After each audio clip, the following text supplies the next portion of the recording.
किसके पास जाकर बैठ रहे हो इसका भी बहुत असर पड़ता है।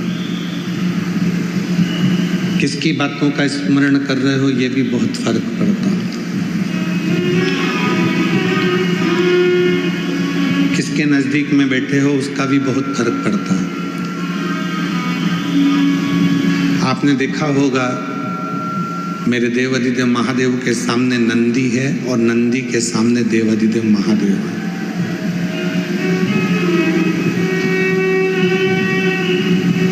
शिव जी के सामने नंदी है और नंदी के सामने शिव जी। धर्म और शिव एक दूसरे के सामने। धर्म रूपी नंदी के ऊपर मेरे देव अधिदेव महादेव हमेशा बैठे हुए थे।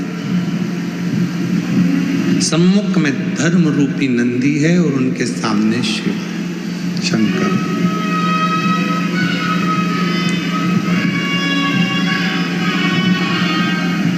शिव पुराण कहती है, भगवान शंकर का चरित्र कहता है, शिव तत्व कहता है, देव अधिदेव महादेव की कथा कहती है। जब हम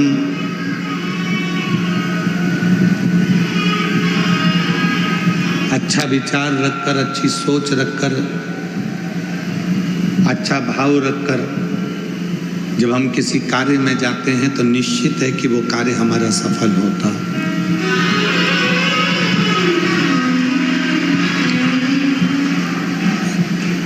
निश्चित।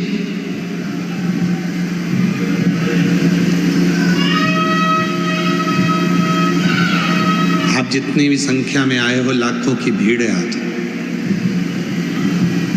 फुलेरा दूज तो कल है पर भीड़ आज देरी हो गई है। इतना शिव भक्त यहाँ आया।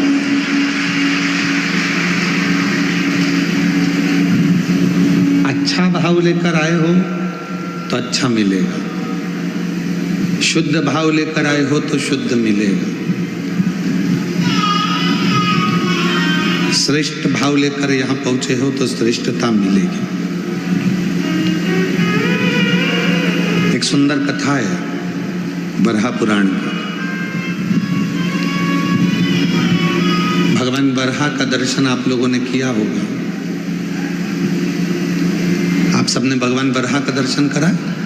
श्रीमद् भागवत में वर्णन आता है कि पृथ्वी को भगवान वाराह ने अपनी दंतों पर उठा कर रखा था, हिरण्याक्ष को मार।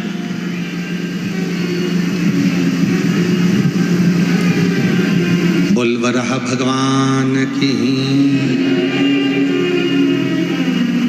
दांतों पर पृथ्वी को उठाया हुआ है।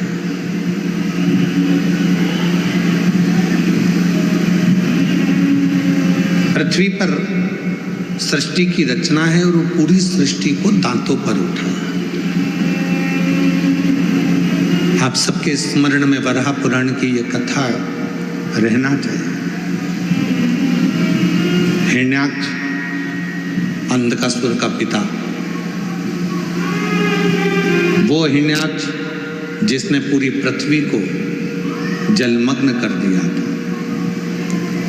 पूरी पृथ्वी को ले जाकर पानी में डुबो दिया। हाहाकार मच गया।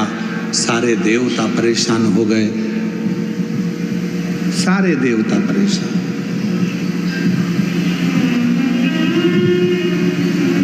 गंधर्व, अप्सरा, नाग, किन्नर, जितने भी सुर हैं, जितने भी देव हैं, सब कष्ट में। पृथ्वी भी नहीं है, जल में मग्न हो गई है। कहीं ले जाकर पानी में उसको छुपा दिया गया।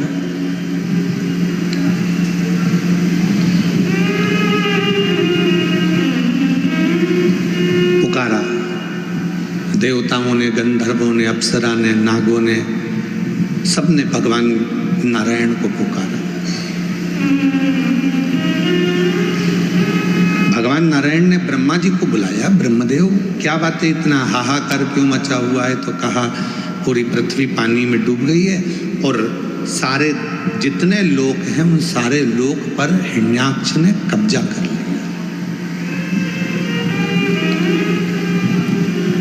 जितने भी लोक हैं इन सारे लोकों में हिरण्याक्ष ने कब्जा कर लिया। हिरण्याक्ष ने उसको कब्जा करके रखा। क्या चाहते हो?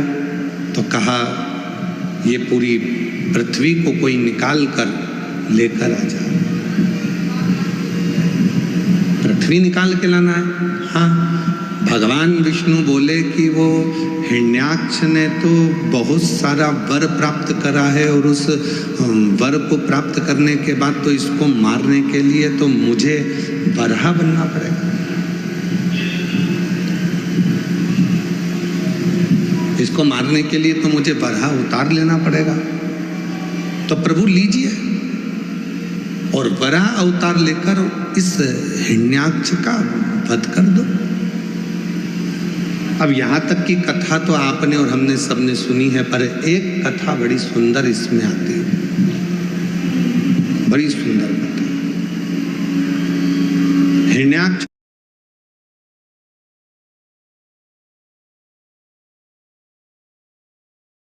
को मारने के लिए मैं वराह बनने को तैयार हूं, मना नहीं। दंत भी धारण कर लूंगा, पर वो दंत पर पृथ्वी को टिका कर रखूं ये कठिन है। वो पृथ्वी को दंत पर टिका कर रखूंगा ये कठिन है। तो वो पृथ्वी को दंत पर कौन टिका सकता है? तो कहा ब्रह्मदेव तुम मेरे साथ में देव अधिदेव महादेव के पास चलो, अपन शिव जी से प्रार्थना करते हैं। भगवान शंकर के पास गए, उनसे निवेदन करा, भोले बाबा, हे देव अधिदेव महादेव, हे शंभु, हे शंकर, त्रिकालदर्शी, कैलाशी, अविनाशी शिव, कृपा करो। ये पृथ्वी को मैं हिरण्याक्ष को मारकर पृथ्वी को दांतों पर उठाना चाहता हूं, पर दांत पर पृथ्वी को उठाने के लिए दांत में वो बल नहीं है, पर आपके हाथ में वो बल है कि आप पृथ्वी को अपने हाथों में झेल सकते हैं।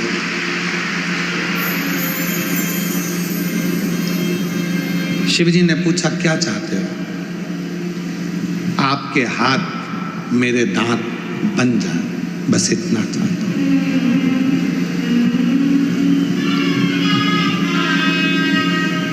यदि आपने कहीं पर वराह भगवान का फोटो देखा हो, दर्शन किया हो, तो उनके दो दांत आगे नजर आते हैं जिस पे पृथ्वी रखी हुई है। कोई आपसे पूछे कि वो दांत किसके हैं, तो कहना वराह पुराण वर्णन करती है कि भगवान नारायण ने शिव जी से उनके दो हाथ मांगे थे अपने दो दांत बनाने के लिए।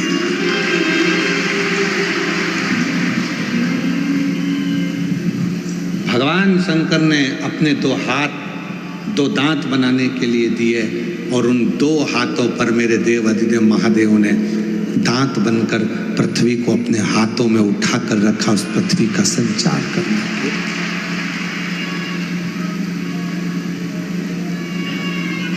अग्नि, आकाश, वायु, पृथ्वी, जल, प्रकृति का एक एक अंश मेरा शिव है, मेरा शंकर है, मेरा शंकर है। महाराज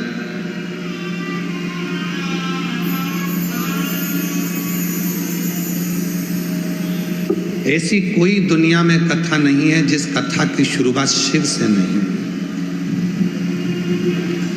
रामचरितमानस की शुरुआत भी होती है तो शिव से होती है, श्रीमद् भागवत की शुरुआत भी होती है तो शिव से होती है, भगवान की विष्णु पुराण की शुरुआत होती है तो शिव से होती है, अग्नि पुराण, नर्मदा पुराण, ब्रह्म वैवर्त पुराण, जितनी भी पुराणों की शुरुआत होती है शिव से होती है, शंकर से होती है। लिंग पुराण, स्कंद पुराण, नर्मदा पुराण, जितनी भी पुराण हैं, इन सारी पुराणों की जो शुरुआत है वो शिव से, शंकर से। अब जब प्रत्येक पुराण की शुरुआत शिव जी से है, प्रत्येक पुराण की शुरुआत भगवान शंकर से है, प्रत्येक पुराण की शुरुआत शिव जी से है, तो शिव महापुराण की कथा कहती है कि तुम्हारे भी घर में जब भी कोई शुभ कार्य हो, बच्चों का जन्मदिन हो, तुम्हारी शादी की सालगिरह हो, या तुम कोई फैक्ट्री डालो, दुकान डालो, व्यापार चालू करो, मकान बनाकर मकान का मुहूर्त करो, तो तुम्हारी भी जिंदगी की सबसे पहली शुरुआत भगवान शंकर के अभिषेक से होना चाहिए, शिव से होना चाहिए।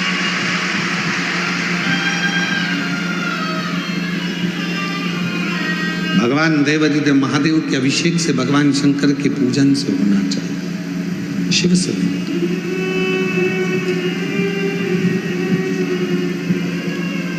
और तेरी शिव जी के हाथ में 3 चीजें अपने आप है।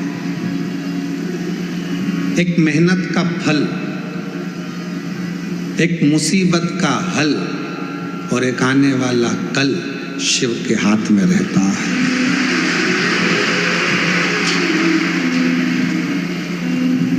मेहनत का फल भी शिव के हाथ में है और मुसीबत का हल भी शिव के हाथ में, और आने वाला कल कैसे होगा ये भी शिव के हाथ में, ये भी भगवान शंकर के हाथ में।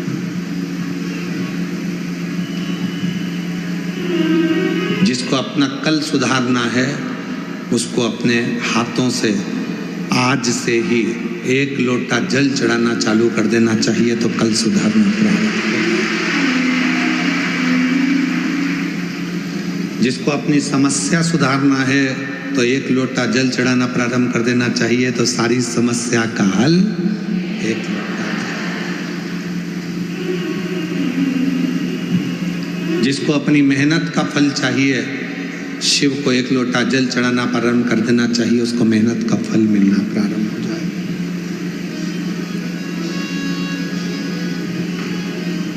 खूब करो मेहनत, परिश्रम करो, दिन रात एक कर दो, काम के प्रति रुचि रखो, लगाव रखो, पर शिव को समर्पण का भाव।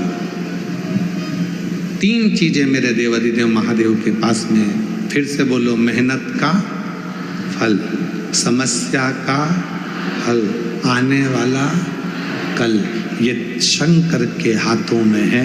तुम जितना जितना शिव को भजोगे, विश्वास के साथ जितनी मेहनत करोगे, परिश्रम करोगे और संघर्ष करते करते आगे बढ़ोगे, तो मेहनत का फल भी देगा, समस्या का हल भी देगा, और आने वाला कल भी श्रेष्ठ होगा।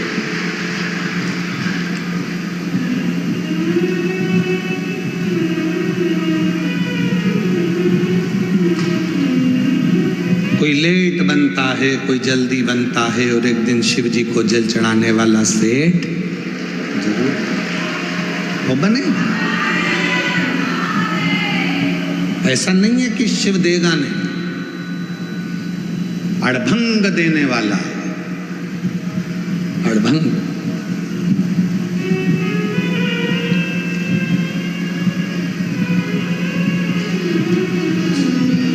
माता पिता संत शिक्षक सिपाही, इनके पास जब जब बैठोगे तो कुछ ना कुछ अच्छा मिलेगा आपके पास। एक राष्ट्र का सैनिक बॉर्डर पर खड़े होने वाला एक सैनिक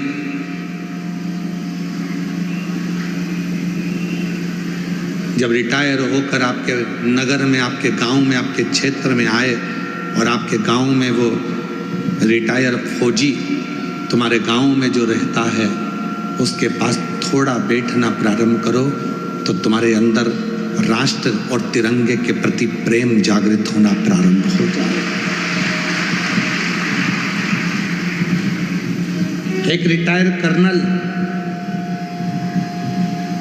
एक रिटायर फौजी जो अपनी सेवा देने के बाद रिटायर हो जाता है, सेवानिवृत्त हो जाता है और घर आ जाता है, उसके पास बैठो।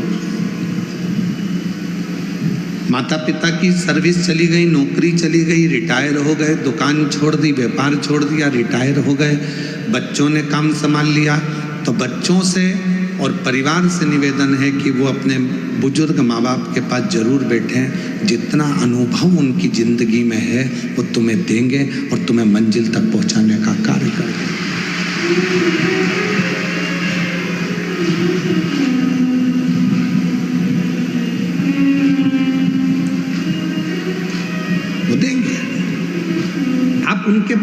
बैठो, आप उनके करीब में जाकर बैठो। कोई सच्चा संत है।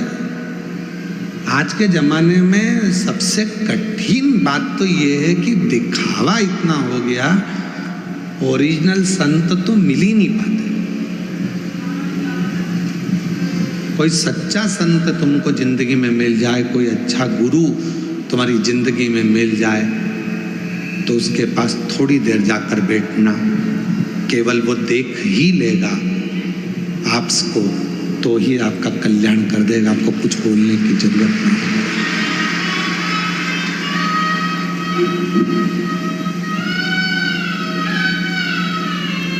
कहना ही नहीं पड़ेगा। इसलिए हमने पहले भी एक जगह कथा में, मुंबई की कथा में एक बात कही थी, आज फिर कह रहा है।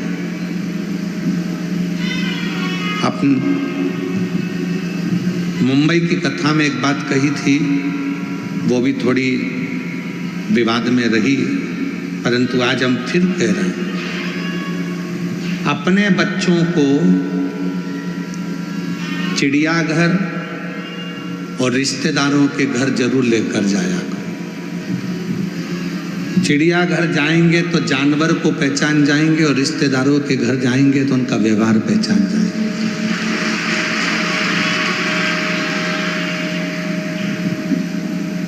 इस बात का बुरा लग गया था, हमने मुंबई में कहा था कि तुमने रिश्तेदारों को जानवर से घोषित कर दिया। हम नहीं कह रहे, हम तो कह रहे हैं व्यवहार पहचानने के। अपने बच्चों को चिड़ियाघर भी लेकर जाओ तो वो जानवर को पहचानेगा कि कौन सा जानवर क्या खाता है, कौन घास खाता है, कौन शाकाहारी है, कौन मांसाहारी है, कौन कैसा है। और अपने घर के बच्चों को रिश्तेदार के घर लेकर जाओ, उनको मालूम पड़ेगा कि जब अपनी परिस्थिति ठीक नहीं होती है तो लोग कैसा व्यवहार करते हैं, और जब धन आ जाता है तो कैसा व्यवहार करते हैं। लेकर जाओ बच्चों को, चिड़ियाघर भी ले जाओ और रिश्तेदारों के घर भी ले जाओ। मालूम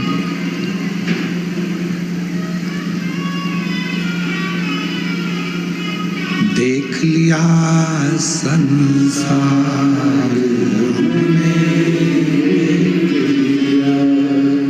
सब मतलब के यार हमने देख लिया। झूठे नाते झूठे झूठे नाते झूठे रिश्ते, अरे झूठा है संसार हमने देख लिया। सब मतलब के यार हमने देख लिया संसार हमने देख लिया। लेकर जाओ बच्चों को, चिड़ियाघर भी लेकर जाओ तो पहचानेंगे कि जानवर कैसा है। बच्चों को रिश्तेदार के घर भी लेकर जाओ तो पहचानेंगे रिश्तेदार कैसा, किस तरह का व्यवहार है उनका। जब धन नहीं होता तो कोई नहीं होता, जब धन बढ़ जाता है, वैभव बढ़ जाता है, सत्ता बढ़ जाती है, कुर्सी पद प्रतिष्ठा बढ़ जाती है, तो ढेरों रिश्तेदार बन जाते हैं। ढेर कौन पूछता था तेरी रहमत से पहले, कौन पूछता था? जब तक तूने कृपा ना करी तब तक कोई ना पूछा, और जब तेरी रहमत होना प्रारंभ हो गई तो लोग कहने लगे ये तो मेरे अपने हैं, मेरा रिश्तेदार, मेरा नातेदार, मेरा कुटुंबी, मेरा अपना। कौन पूछता था तेरी रहमत से पहले? कौन पूछा?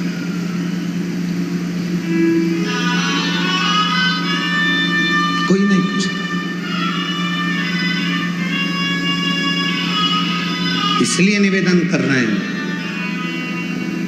फौजी रिटायर हो जाए तो उसके पास जाकर बैठो, शिक्षक रिटायर हो जाए तो उसके पास जाकर बैठो। शिक्षक रिटायर हो जाए उसके पास थोड़ी देर बैठा करो, वो कहीं ना कहीं तुमको अच्छा ज्ञान देगा, अनुभव देगा। सिपाही रिटायर हो गया, फौजी रिटायर हो गया, उसके पास बैठो। शिक्षक रिटायर हो गया, उसके पास थोड़ी देर बैठो। संत वृद्ध हो गया, बुजुर्ग है, संत है, गुरुजन है, सत्यता है उसके अंदर, कहीं आडंबर नहीं, कहीं दिखावा नहीं, कहीं ढोंग नहीं, कोई प्रपंच नहीं। उसके पास 2 क्षण के लिए बैठो। पिता नौकरी से रिटायर हो गए, सर्विस से रिटायर हो गए, या दुकान छोड़कर घर रहने लगे, उनके पास थोड़ी देर बैठो। माँ रसोई घर से रिटायर हो गई, काम रसोई घर का बहुएं संभालने लगी और वो रिटायर हो गई, अपने कमरे में रहती है, तो माँ के पास थोड़ी देर जाकर बैठो। तुम्हारी जिंदगी अपने आप उन्नति की ओर बढ़ना प्रारंभ हो जाए।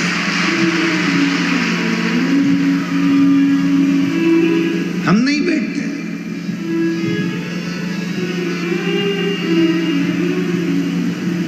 हम नहीं बैठते।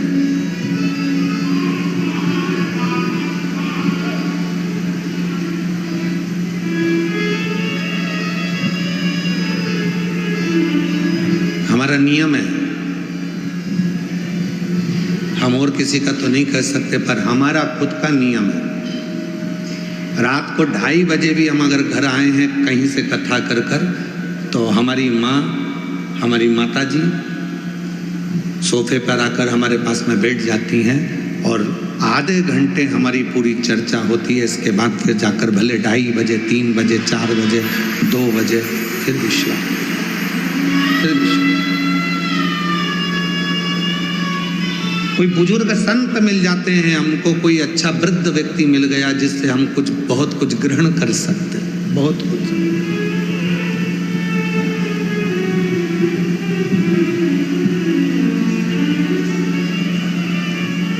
जैसे कल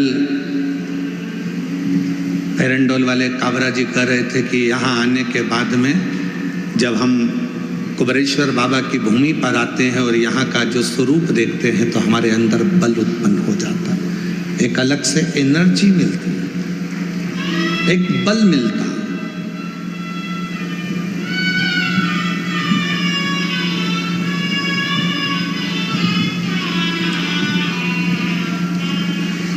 न्यू जर्सी अमेरिका से जो यजमान आए हैं ललित दीप्तेश पटेल जी, परसों के दिन वो कह रहे थे कि मेरे साथ में मेरे परिचित भी आए हैं, परिचित आए।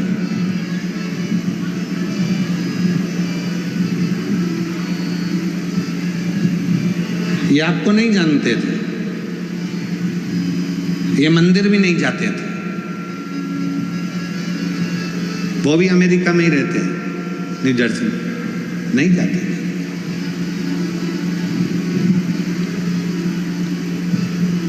एक बार मैंने उनको थोड़ी सी कथा की लिंक दिखाई और उन्होंने कथा सुनना जो चालू करा अमेरिका में। उनका मन हुआ आप जा रहे हैं भैया तो हम भी आपके साथ चलेंगे, और वो दोनों बहनें दीपेश जी के साथ यहाँ पहुंची अमेरिका से। लगन जुड़ गई। आप किसके करीब में बैठ रहे हैं, किसके पास बैठ रहे हैं? जितने जजमान परिवार यहाँ कथा सुनने के लिए बैठे हैं, मैं आप लोगों से तो निवेदन करूंगा ही, साथ में जितने भी शिव भक्त इस कंकर शंकर की धरा पर 12 ज्योतिर्लिंग के मध्य में शिव महापुराण की कथा को सुन रहे हो, आप देव अधिदेव महादेव से प्रार्थना करना, बाबा से निवेदन करना, बाबा हमारी झोली में ऐसी खुशियाँ देना कि एक बार हम भी रुद्राक्ष महोत्सव में या गुरु पूर्णिमा पर यहाँ के यजमान बन सकें। ऐसी कृपा करना, ऐसी दया कर, ऐसी करुणा कर।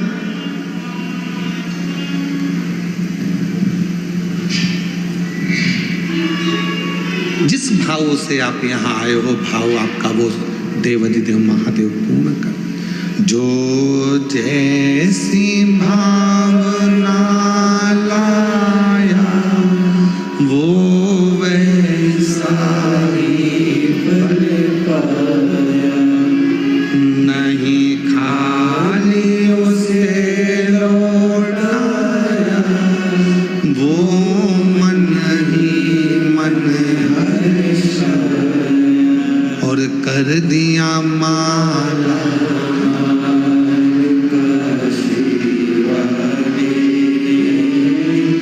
लुटा दिया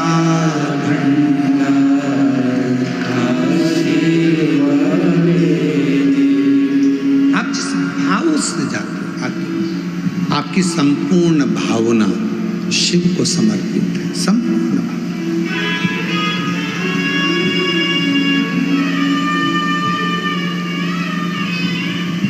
जब हम भीतर कुबेरेश्वर बाबा की छतरी के अंदर जाते हैं और छतरी में बैठकर बाबा कुबेर भंडारी को जब जल अर्पित करते हैं, उसकी साधना आराधना करते हैं, तो उससे यही प्रार्थना करते हैं।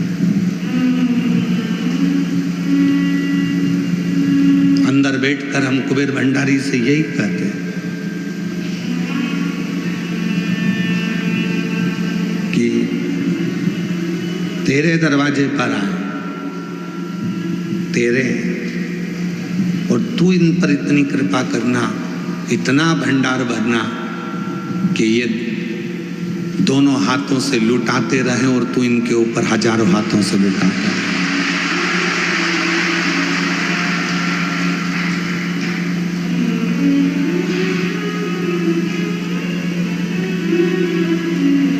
किसी कथा में कोई महाराज नहीं कहता तुमसे कि कोई आए तो उसका मुंह झूठा करा।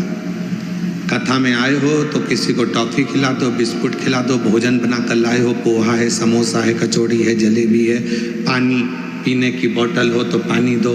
इन शिव भक्तों का मुंह झूठा करा। क्यों? बाबा के धाम में आकर आपके पास ज़्यादा नहीं तो थोड़ा सा भी अगर आप दे कर जा रहे हो तो हजारों का मेरा देव अधिदेव महादेव तुमको देकर भेजेगा, करोड़ों का देकर।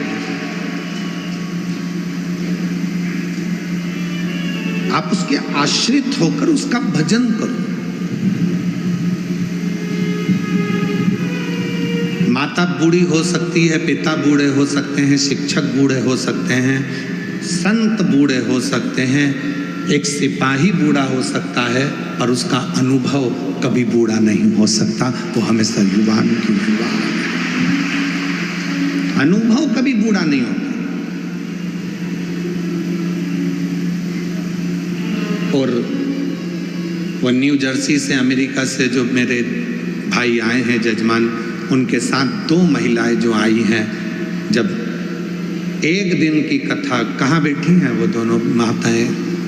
न्यू जर्सी वाले, अमेरिका से। हाँ, ये दोनों बहनें पहली बार अमेरिका से आई और पहले दिन की कथा सुनी और दूसरे दिन कार्यालय में जाकर कहती हैं कि अगली कथा के यजमान का नाम हम दोनों का लिख दीजिए, हमें यजमान का। मैं साधुवाद देता हूँ, आपको प्रणाम करता हूँ, आपके भीतर विराजमान शिव को नमन करता हूँ।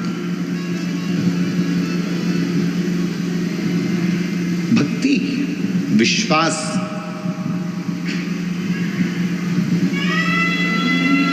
और तो और यहाँ से जाते जाते मन में भाव आ गया कि मैं भी अमेरिका में शिव जी को लेकर जाऊंगा।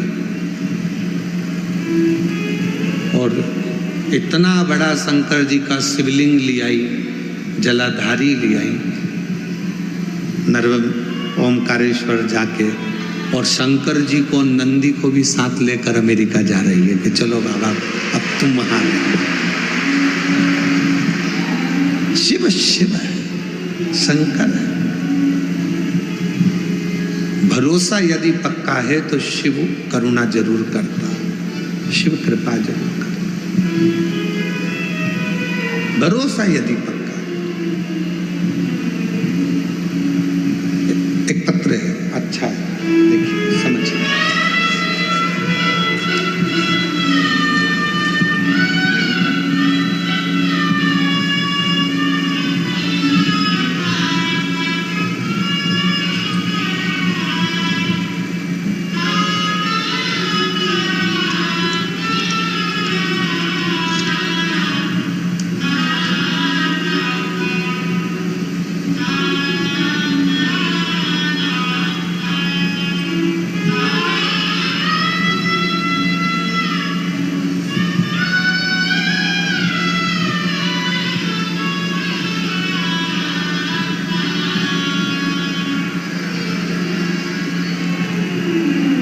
शिव। मेरा नाम बबीता साहू है। मेरे पति का नाम राजकुमार साहू है। मैं गोर बरेला जबलपुर की निवासी हूँ। कहीं बैठी हूँ तो हाथ हिला सकती हैं। गोर बरेला जबलपुर की निवासी हूँ। 2021 में मेरी नाक में गठान बन चुकी थी। 2 अस्पतालों में जांच कराई, दोनों डॉक्टरों ने सर्जरी के लिए बोला। तब मैं जबलपुर अपनी दीदी के घर गई और वहाँ एक दीदी ने मुझे सीहोर के आकर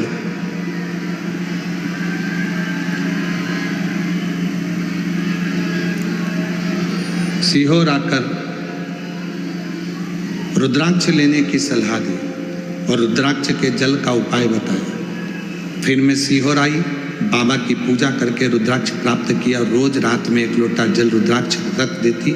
सुबह वही भोले बाबा को अर्पित कर उसी जल को अपनी नाक में लगाना चालू किया। प्रतिदिन 1 बेलपत्र बाबा के मंदिर में लेकर आती और प्रार्थना करके खाती। कुछ दिन बाद जब फिर डॉक्टर को दिखाने गई तो उन्होंने बताया कि आपके नाक में जो गठान थी वो घुल गई है, अब सर्जरी की जरूरत नहीं है। तब से मैं रोज मंदिर जाती हूँ, बाबा को धन्यवाद देती हूँ और अभी तक 4 बार सीहोर आने का मौका मिला बाबा की कृपा से। गुरुजी, मेरी एक छोटी बहन मीना साहू कहीं बैठे हों तो हाथ हिला सकती हैं।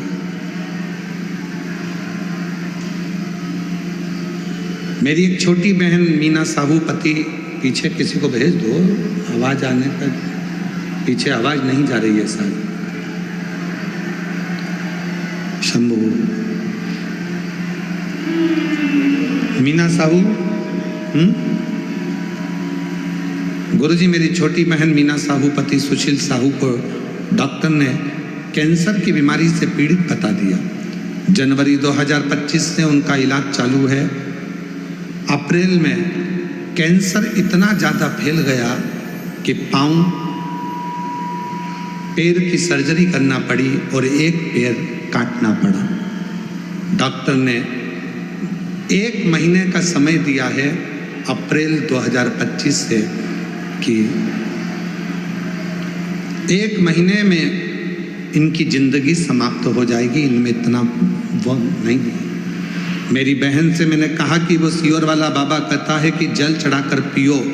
रुद्राक्ष का जल पानी में डालकर रखकर शिव को चढ़ाकर यदि पियोगे तो स्वास्थ्य में आराम रहेगा। डॉक्टर ने तो 1 महीना दिया था गुरुदेव उनके प्राण जाने के लिए, पर बाबा की कृपा से आज वो पूर्ण तरह से स्वस्थ हैं और रिपोर्ट भी नॉर्मल है। मैं बाबा को प्रणाम करने के लिए कहीं बैठी हूँ तो हाथ हिला सकती हैं, आ सकती हैं।